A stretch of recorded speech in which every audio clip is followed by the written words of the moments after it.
Shaw and Steele Show, Week 12. We got some great games we're talking about, but if you take a closer look and you see the kind of situations we might get ourselves in if certain teams win, then you'll understand that there's a chance that there's a fucking neutrino bomb set up in college football, and the entire football world is set in a fucking tizzy. So, Bryson, let's tell the people what could happen this weekend, because it's kind of crazy when you look at it.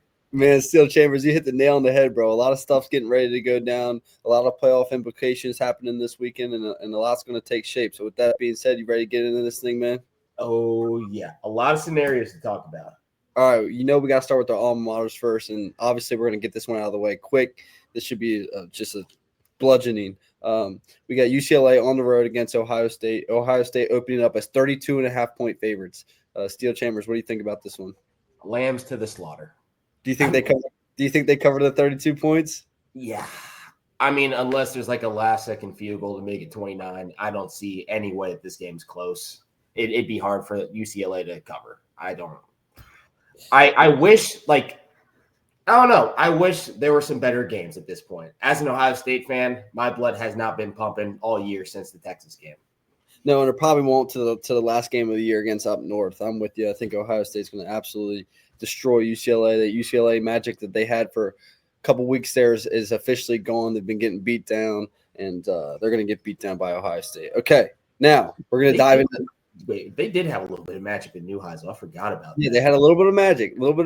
Patricia might see some wild stuff, but that defense is going to be too talented and too good for them. Okay, moving on. Now this one we're going to dive into. My USC Trojans taking on the Iowa Hawkeyes. I'll go first. First off, when you look at this thing kind of from a broad scope, it's a bad matchup for Iowa. Yeah. USC is going to be able to score points on anybody. I think you believe that. I think I believe that. I know I believe that. I think you believe that as well. Then, when you look at USC's defense, they're going to approach this like they did the Michigan game. Iowa, their top receiver has like 300 yards receiving. Like, it's something ridiculous. So, you stack the box, single high, roll that extra safety down there, get an extra linebacker in the game, base defense, force them to beat you throwing the ball. And Iowa, I don't think they can do that. And it's going to be raining, which could help Iowa, but I don't think it's going to. So I think initial thoughts, USC is going to put it on them like they did to Michigan. I really, really believe that. You said it's going to be rainy? It's going to be raining, pouring, 100% chance of pouring down rain. I don't know. Maybe this is a game where you guys get caught with your pants down. No, there's no. You saw what Iowa can do in the rain. No, listen, I respect Iowa. They're a good football team. And I do like what their coach said. Did you see what he said? He kind of took a shot at Coach Riley, but that's okay. Yeah. He said, listen, there's been these guys come around, and of course I'm not saying the direct quote, but he's like, there's been these guys who come around who they run all these fancy offenses. He goes, but I'm not into statistics. He goes, the only statistic I'm into is win-loss record. That's what he said, which was pretty – I respected that. I like it. He's like, I've played against teams, played against coaches who have the best offenses and stuff, but they don't have the best win-loss record because it takes more than having a good offense to win a game. You got to be a total team coach, which I did respect, and I do agree with him on that. But with that being said, I think USC's defense has been improving slowly but surely. I think the offense is primed to just keep going, keep being that force that they are. So I think they really, really put it on Iowa and cover at 6.5. Over under 49.5. That's going to be close, but I'm going to go over. We'll see. This game, it could be another measuring stick. We had a couple of those games last week. Oregon just played Iowa. USC is playing Iowa, and then I believe you guys play Oregon next week or the week after. Next week. Yep. Next week. So, God, next week's going to be good. It'll be very telling because Oregon, they put up 261 yards on the ground against them. Can King Miller kind of match that along with Jaden Mayapa's legs? Yeah. And then your defense, they have a chance to really come out and prove themselves against a struggling Iowa offense. That'll be interesting. So it'll be a good game. I do sadly lean a little more towards USC, but fuck that. I'm going to go with the Hawkeyes this weekend. Oh, my goodness. You know, Steele, you're the biggest USC hater, and you know that this is a terrible matchup for the Hawkeyes. But I don't care about terrible matchups. Anything can happen on any given Saturday. You guys are going to fuck up. They're going to fuck up. The Hawkeyes are going to kick some ass. That's what's going to happen. Okay, all right, here we go. 40 points. Okay, we'll see. We'll see. Okay, Pittsburgh versus Notre Dame. This one I'm very, very intrigued by. Do you start us off on this? Yeah, I mean, it's just a game that you don't expect early on in the year to have like huge playoff implications. The ACC is an absolute shit show. Pitt has now found themselves in a position where they don't even need to win this game in order to get to the ACC championship game. The coach talked about that. I don't like that approach whatsoever. I was going to bring that up. That shit Steele pissed me off so that was bad. really like, bad. I don't care. We could lose by 100 as long as we win the next couple of weeks. We're fine. That Dude, is the biggest. That's why they're going to lose. That's why they're going to get their. That's why they're going to get their. I thought he was joking, being sarcastic at first. It's the exact opposite of the Iowa coach. Yeah, a guy that goes in saying like the only thing that matters is wins and losses, and then you've got this Pitt team who's in a new position. Usually, they don't end up like playing for ACC championships or playoff spots. And now you've got your coach. You're already 7-2, saying, "Oh, we don't need to win this game. We just need to win the 2 games after because they're in conference." Every single game matters. Whenever you're going up to the committee at the end of the year and you're showing a 20-point loss against Notre Dame, and your coach said, "Oh, we don't need to win this game," that's going to look terrible. People don't want to win in the playoffs. People don't want those teams in the playoffs. And you're Pitt. You don't have the name value to get in with a loss against Notre Dame. So hopefully their players don't feel the same way. They want to go out there and beat this Notre Dame team. But Notre Dame, they're hot right now. Jeremiah Love on the ground is very hard to go against. Carr, he's efficient. He's sustainable back. Defense per usual. They're really good under Marcus Freeman. So I've got Notre Dame. I think I don't like the way this Pitt team's coming into this game. Yeah, no, I'm with you. One thing I was surprised about when watching kind of Pitt is their run defense is not bad. They're not bad. But with that being said, they haven't played a front or team as physical as Notre Dame. So I do think Notre Dame's going to be able to get after them. And then in the turnover margin, Pitt hasn't been great in that. Notre Dame's pretty well. So I think Notre Dame takes the ball away a couple of times, establishes the run game with Love, and takes care of business. Now, the last thing I'll say about the Narduzzi comment, because it just really, really pissed me off and threw me off. Maybe he was doing some reverse psychology on his own team, but that shit right there, you can't have that. And I know if I was the AD, I mean, Narduzzi's overall done a pretty nice job there, but man, that's bad. That's bad for your school. That's bad for your fan base. I wouldn't be embarrassed to be Pitt, and just unbelievable. Okay, bad luck. Now we're done with that ACC bullshit. We're heading into some SEC showdowns, and we got two legit SEC showdowns. Steele Chambers, you tell me which SEC showdown you want to start with first. Oh boy, I mean, God, flip a coin. Siri, flip a coin. I don't have Siri. Let's go with Alabama, Oklahoma. All right, Alabama, Oklahoma. Steele, do you have a game plan of the week for us or what? Yeah, I can give you one for Alabama, Oklahoma. All right, give me a game. It's interesting because I have one for both teams. Okay, let's hear it. It want to be a good game. So yeah. I guess let's start with Alabama's offense against Oklahoma defense. Ryan Grubb, he's been talking a lot this week about going up against a Venables defense, how he steals signs, how he wants to mix it up. And that's just kind of increased because they just came off a bye week. So they've had plenty of time to just prepare and everything. If I'm him going to go up against that defense, I want to change up my tempo. I want to run a little bit of like high tempo offense. That just makes it a lot harder for guys like Venables who steal signs and call plays like later in the down. So I'm going to speed up the tempo a little bit. My run game has been really inconsistent.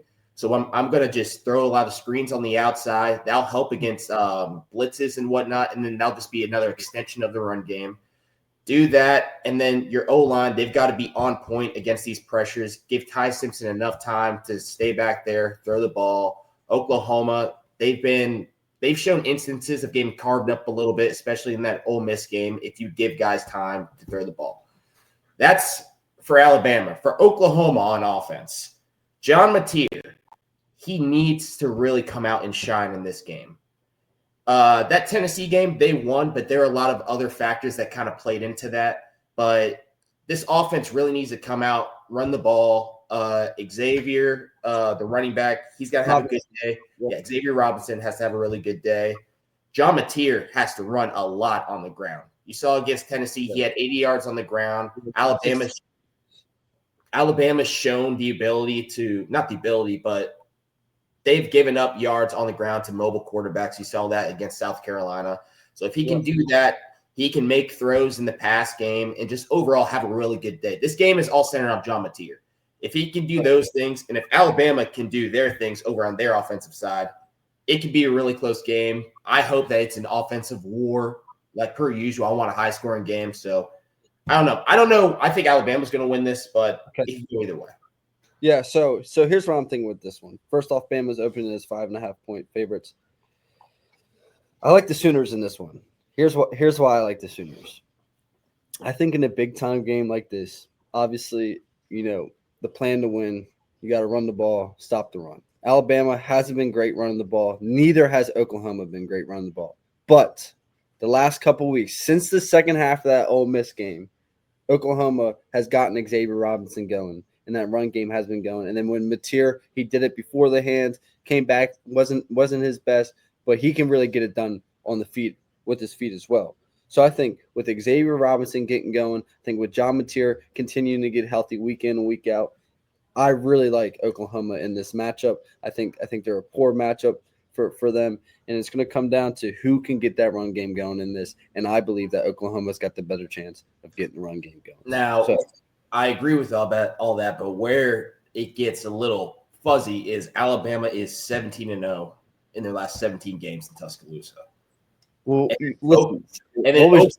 Oklahoma, I think they're like 10-11 in road games lately. On the road. Okay, well, this is the week. And listen, you know what else scares me? You know what else scares me about this game? Do you know where those Alabama offensive coaches were in the bye week? What? Do you know who they went and visited over this bye week? Who?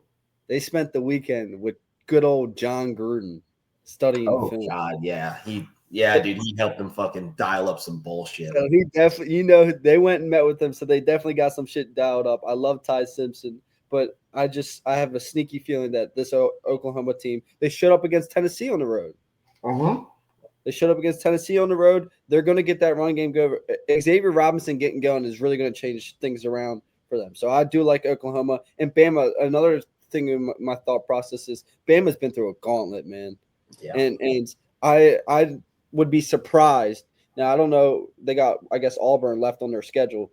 But if they get through this season with only one loss, especially after it happened really early, that would be extremely impressive to me. Would you agree with that? Yeah, honestly, I kind of want Oklahoma to win. I'll talk about it a little more whenever we bring up the next SEC game, but that could contribute to absolute fucking hellfire if Oklahoma wins. Oh, yeah, chaos. So I like the Sooners. I think the Sooners show up. Defense shows up. They get the run game going. So give me the Sooners. But great game plan, Steele. I love it. Give me Bama. Okay, Bama. All right, here we go. Moving on to the next showdown. We got the Texas Longhorns taking on the Georgia Bulldogs in Athens. Georgia 5.5-point favorites. What do you got with this one? It's going to be a good matchup. I'm interested to see Arch Manning and the Sarkisian offense go against not a revitalized Kirby Smart defense. They've only had one solid game that they put together, but who the hell are you winking at? Don't worry about it. Keep going. Okay, you just threw me off. Oh. All right, we'll restart. No, we don't need to restart. It's all good. So this Sarkisian offense against this Kirby Smart defense, that's going to be a huge matchup. A big part of this game is going to be the turnover battle and third down conversions. Texas really good as far as turnovers, third down conversions, not so much.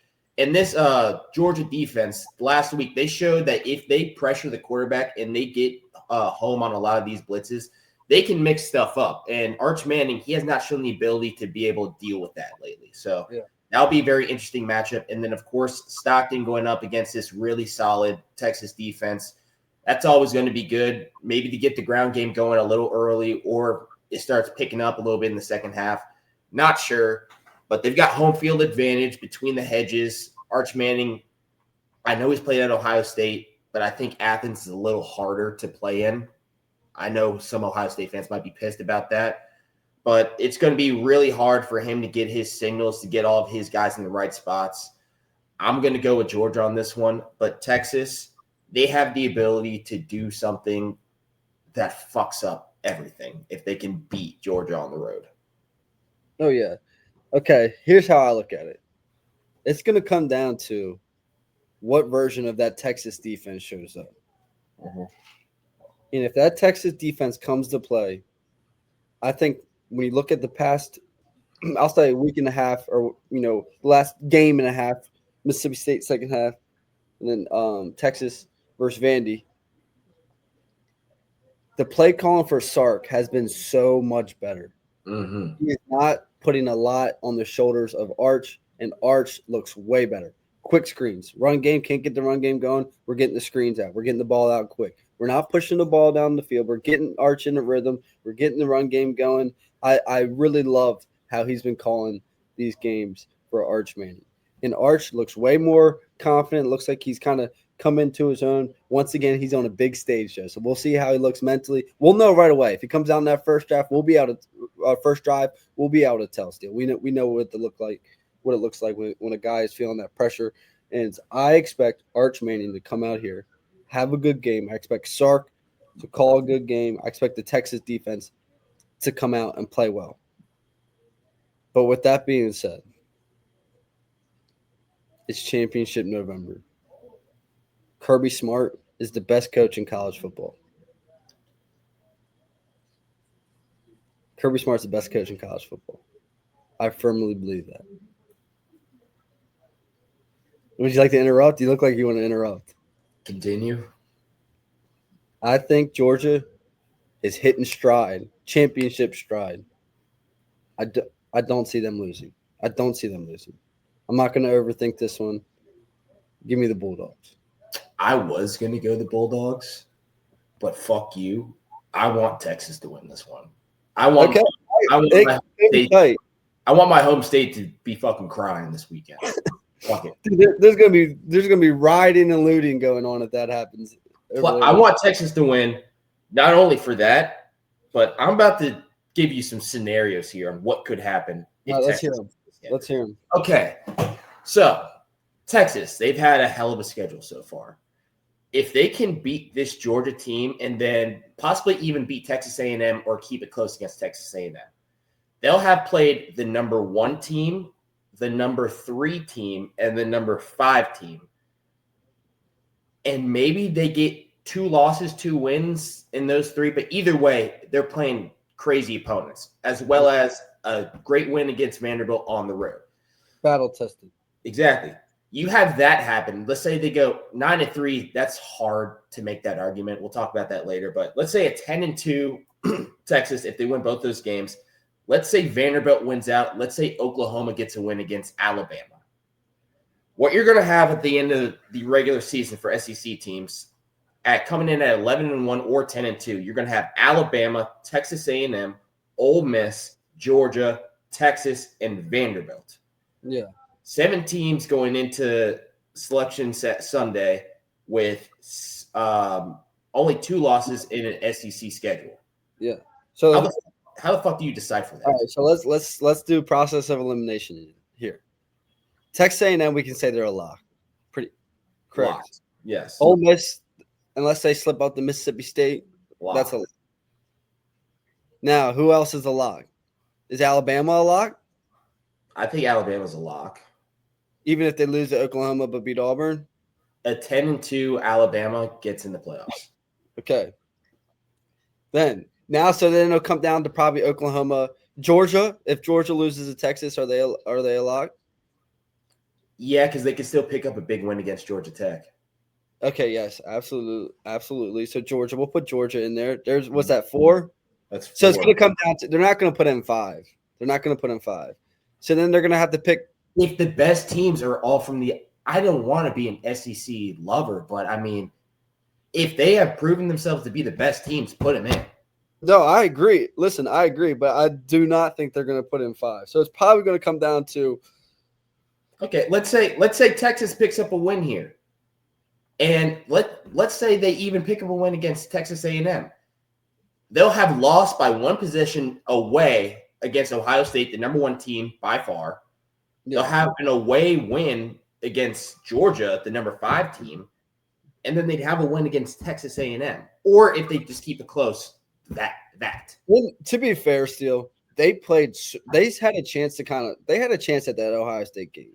They played like shit. They played like absolute shit. So that's going to be – but then again, I mean, that was Saints' first game getting going. This Ohio State team's gotten way better since then. But I'm with you. I think it's going to come down to Oklahoma, Texas, and I think Texas would jump them if you get to that scenario. But I don't know how you get the head-to-head.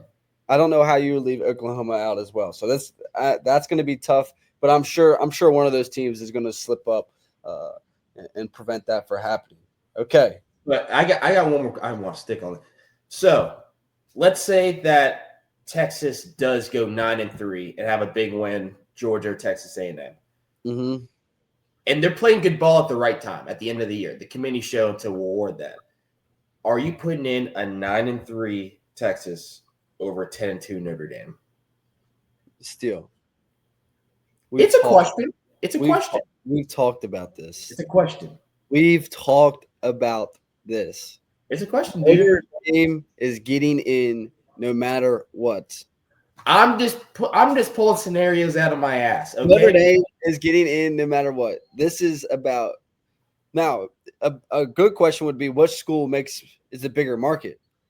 Still Notre Dame. Okay, yes, I know all the school brand and shit. That all matters. I don't give a fuck. I care about the team on the field, the product on the field. I know you do. I do too. But unfortunately, that's not how this works. What I think is unfair that you have a Texas team who, let's say they finish off really well.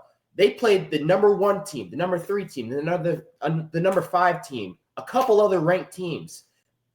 They're showing the ability to put their neck out on the line, be that man in the arena, and they come out the other end pretty fucking scathed, but they still picked up really big wins and decent losses. And then Notre Dame, they just front load 2 games, and after that, they don't play shit. I think what we're seeing is, though, I think you're seeing the committee wants to put Texas or Oklahoma in. They're looking for a reason to put them in, right? Yeah, I do agree with you. I think Notre Dame would get in. But if Oklahoma lose, I could see if there's going to be a 3-loss team, it's going to be Oklahoma or Texas. Not Oklahoma. Not Oklahoma. So then that would be Texas. If there's going to be a 3-loss team, it's going to be Texas. I think the committee is looking for a reason to get them in there. So it's going to be close. But I do like Texas. I like Texas. We talked about this. I like Texas. I think they got a real shot to beat Georgia. But I just think Kirby Smart's going to have them boys ready. I think they're rolling right now. I don't know, man. Maybe that Texas defense, they fucking crank it up a notch. Give Stockton some hell. The defense is rolling, man. That's a good one right there. Okay, let's get these other games out of the way here. Let's go with. I know you're going to be pissed off. What's this going to be? But we got to bring it up. USF against Navy. USF slides back into the playoffs. We both had them in all of our predictions here. What do you think with this one? USF opening it up as 9.5-point favorites on the road, Memorial Stadium. I can't be too mad because it's Navy. I love the trip. At Navy.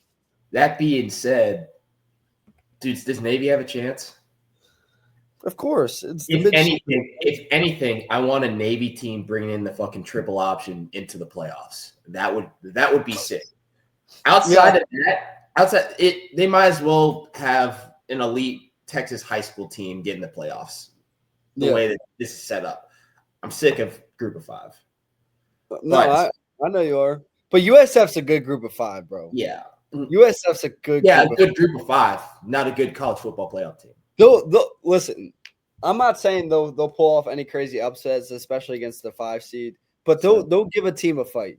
No, not really. So, like, a team's gonna have to bring not gonna be able to sleepwalk against them. Is what I'm saying. You can skate. If you overlook them, you're gonna get caught. You'll get caught, and it'll be a 14-point game. Like, there's no fear. Whoever plays them will have no fear. Anyways, I guess I played against the triple option 2-3 times a year in high school. Preparing for that is annoying as shit. But if every single guy is on their P's and Q's, it's honestly not that hard to stop. So USF, they've just got to be really vigilant and just really alert on what their job is, what their assignments are. They just have to hit on that. And if they can stop that Navy offense triple option, then they should be fine. They'll be able to put up points. Yeah, I mean, I love my midshipmen. I love the Navy, but USF, I respect them as a Group of 5 team, and I think they got real talent out of South Florida. So I'm going with USF to cover the 9.5. Okay, we're heading to another school that we do really like, but we need to see them perform and get back to their ways. Arizona at Cincinnati. The Bearcats are 6.5-point favorites. What are you thinking? Yeah, I'm going with the Bearcats. I don't think Arizona out west with all those soy boys that you guys like to hang out with. I think they're going to crush them. Have you been to Tucson? Huh? Have you been to Tucson, Arizona? No, I've not. No, that place is like it gets pretty wicked down there, man. It gets wicked in Tucson, Arizona. Yes, yeah. You start. Now I know. Now you're spewing. You know. No, you see some limbs around there. You see some chopped up heads. You see a bunch of stuff out there in Tucson. Fucking great. First of all, that's New Mexico Breaking Bad shit. That's not over in fucking Tucson, Arizona. It is in Tucson, Arizona. It is. You hop over across the border over to New Mexico. Maybe that's where shit gets wicked. Not fucking Tucson, Arizona. That's where you guys are golfing and shit. Okay, so you're not respecting the Tucson toughness. No, I got the Bearcats. They got Nico Palazetti leading that fucking team. Okay, along with a bunch of dudes. Okay, I'm gonna go with I love my guys over there. I'm gonna go with Arizona just because of your dumbass. I'm gonna go with Arizona. I like Noah Fafita. I played against him. When that kid's on, he's a really good player. So not gonna overthink this one. Give me the Wildcats. Okay. You are overthinking it if you say Arizona. No, I mean I'm overthinking it only because you pushed me that way. I just can't. I don't want to be on your side with this game. I don't want to be on your side. You get a little butthurt about me talking about Tucson, Arizona. You don't even live there. So now you're going to pick the Arizona team over our Bearcats, over Pat Gerd, over Joe Royer, over all those boys over there that we've died with in fucking workouts. Sweat, blood, and tears. You're making me feel bad about it. But Pat Gerd, Joe Royer, Evan Pryor, those guys know I love them, and they know I want them to have a great game. Nico Palazetti, he's going to have them guys as buff as possible for that game. But just because of Steele Chambers being the way Steele Chambers is, I'm going with Noah Fafita in the Arizona Wildcats. You're a coward. Yeah, go with the Islander. All right, here we go. Coward. Moving on. We got 2 games left. Oh, boy. What are these going to be? NC State at Miami. Miami 16.5-point favorites. I'll start this one off. NC State's covering the 16.5. That's NC State's covering the 16.5. You don't know what Miami's going to show up. Carson Beck, I think he's probably lost at least some respect in that locker room after some of the comments he said. This team's kind of fractured. Good football team, and obviously sitting in the playoffs, which is pretty interesting. But yeah, so let me ask you this, Steele, just to make sure we're on the same page. If Miami is the highest ranked ACC team, but doesn't win the ACC championship, do they still get in? Or were the ACC champions? The committee took them from 18 all the way to 14 this week, so they're showing that they kind of want to get them in. Yeah. On just purely the eye test, they have the talent for it. Oh yeah. But they haven't. I would not trust Carson Beck in a big time playoff game. They'd be on the road too. I would not trust him whatsoever. I think they should take that. So yeah. I don't want to see them in there. I don't want to see him in there. They've had their chance. I don't want to see him. I'm over. I was all on the Miami train. They pissed me off so bad. I'm off it. They're not covering 16.5 against NC State. NC State's beat some pretty good teams this year. I know they're not having the best year, but I like then. No, I don't. I'm not even going to count that head to head. I know they've got it over Notre Dame, but they're 2 different teams now. Yeah, 2 different teams. 2 different. Maybe if they come out and they start blowing teams out by 40 the next 2 or 3 games, however much they have, then it becomes a little bit of a conversation, but I don't think it's going to happen. No, I'm with you. I'm with you, man. So what do you think with this one? You think they're covering that 16.5 and destroys NC State? You think NC State sticks around and it's a tight one? No, NC State will stick around. They should the ability to stick around with some of these bigger teams, I guess. Somewhat bigger teams. They had a really good game against Virginia, so I hate the ACC. Jeez. I'm with you. I hate the ACC, especially this year. Oh, let's bring up a good conversation here, Steele. Give it to Joey me. Galloway. You know we love Joey Galloway. Mhm. Former Buckeye. We've seen him around running sprints in the Woody. I mean, guy's a beast. He said something really surprising, Steele. Did you get a chance to see what he said last week? Was this on the selection show? No, I think it was on his own podcast with Herbie. Yeah, he talked about how the Big Ten. If you want to compare conferences, the Big Ten is closer to the ACC than the Big Ten is closer to the SEC. And I thought that was really interesting because we've had the conversation that in the last couple of years, the Big Ten's been as good as it gets. But this year, we both agree that the SEC is the best conference. That take right there was full-blown AIDS. That made no sense. That take was ass. And I love it. And you saw the surprise in Herb Street's face whenever he said, like, what the fuck did you just say? That was – and then he tried to say, like, it was, like, top-heavy, like the ACC's top-heavy. Okay. The Big Ten top-heavy is way different than the ACC top-heavy. Oh, way different. Dude, that makes no sense because maybe not as much this year, but last year there was a huge argument that Big Ten was better than the SEC. Yes. So now to just put the SEC on a pedestal and somehow say that the Big Ten is closer to the fucking ACC, which I would take the Big 12 over them right now. That's absolutely ridiculous. I don't know how he got to that, considering they have 3 top 10 teams. The closest ACC team is 14. Like, dude, it's comparing apples to oranges. Yeah, that was ridiculous. I think Mr. Galloway, I think he did too many wind sprints in the Woody that morning or something. Maybe he just gone a viral video, which he got, because that dude knows football almost better than anyone else. Man. I don't know how you say that. He was rage baiting. For sure. He probably was. He probably wanted to get Kirk pissed. Yeah, he was rage baiting. Kurt's reaction was pretty good too. So I thought that was really, really insane take. Just a really, really crazy one. Okay, moving on to my pick of the week, Steele. This is my pick of the week. And man, I'm sorry, Mitch. I love you, bro. You've been playing your ass off. Dude. Your Cavaliers. I feel bad doing this. 2 weeks in a row. Wake Forest, they lost. I'm picking them to lose again. Virginia at Duke. Duke is 4.5 point favorites. Over under set at 58.5. 58.5 point over under. I'm definitely going under. I like Duke at home. Sorry, Mitch. You know what? I'm gonna have to hop on it with you because for my doomsday scenario for the ACC, I need Duke to win. You do need Duke to win. I remember. I saw a video, dude. We weren't thinking about it last time. There's a chance that like Duke wins and the ACC doesn't get in. How are they not getting in? Because the group of 5 would be higher? There would be, if James Madison wins out, I think they'd be 11-1 or 12-1 if they win the Sun Belt. And then it's an argument, 12-1 Sun Belt winner over 8-5 or a 9-5. Yeah, Duke. Damn it, 8-5 Duke. Yeah. James Madison.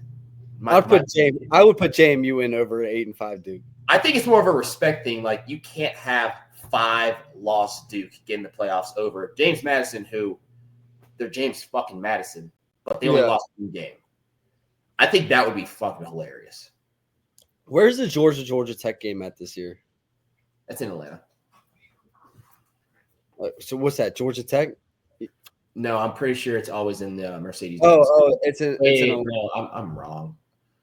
We'll look it up when the time comes. But I have a sneaky feeling. We'll look it up when the time comes. I have a sneaky feeling that Haynes King goes Superman. The Georgia game. I think Georgia Tech, man, is going to pull up a crazy upset in that one. And obviously we'll dive more into it. But I do I'm not off Georgia Tech yet. I know you're off of them.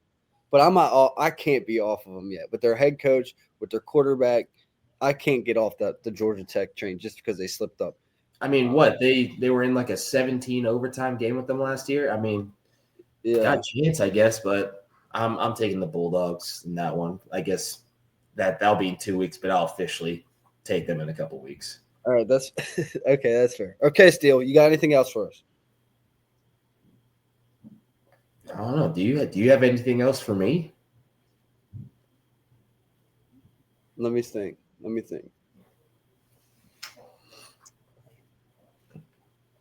Oh man, who would you say is the third best team in the Big Ten right now? Oregon or USC? Oregon. You really took up time to ask that question. I don't have anything else, but I don't want the conversation. Even if I thought USC was the third, USC. I'm so confident that USC is going to go 2-0 over these next 2 weeks. I'm so confident. I'm more worried about the UCLA game than I am about Iowa and Oregon. What? I'm more worried about the UCLA game for USC than I am about Iowa. So you're more worried about Sunshine Pretty Boy Neuheisel at UCLA. Wait, you said UCLA? Yes, UCLA. You're more worried about Sunshine over there with Neuheisel. Yes. Than Oregon. Yes, I am. I think we match up really, really well with both these teams. And with UCLA, that's a big rivalry game. UCLA, they train like that's, they're Michigan, and that's going to be a tough game. But we match up so damn well with Iowa. There's no way Iowa's not going to – we're going to beat Iowa by 20 points, 20 plus. Oregon will be tough because it's on the road, but Oregon, we're going to take care of business in that one too. Dante Moore, great quarterback, can make the throws when he needs to, but they're not really an explosive offense, in my opinion. So I just have that much faith in our offense, and I know Coach Lynn's going to do enough for our defense. What are you looking for? I'm looking for cameras. I'm pretty sure you're fucking punking me right now. No, I'm not punking you. I think I'm getting punked because what I fucking heard makes no sense. It makes sense to me. That's all that matters, bro. It makes sense to me. I'm done. Get off my screen. This is ridiculous. All right, are you done? Yeah, I'm fucking done. I'm talking to a dumbass. All right, Steele. Watch this. Watch what happens with USC these next couple weeks. And you're lucky. You know what? You're lucky Indiana didn't slip up, because if Indiana slipped up, then you would have had USC, Ohio State in the Big Ten championship. Get off my screen.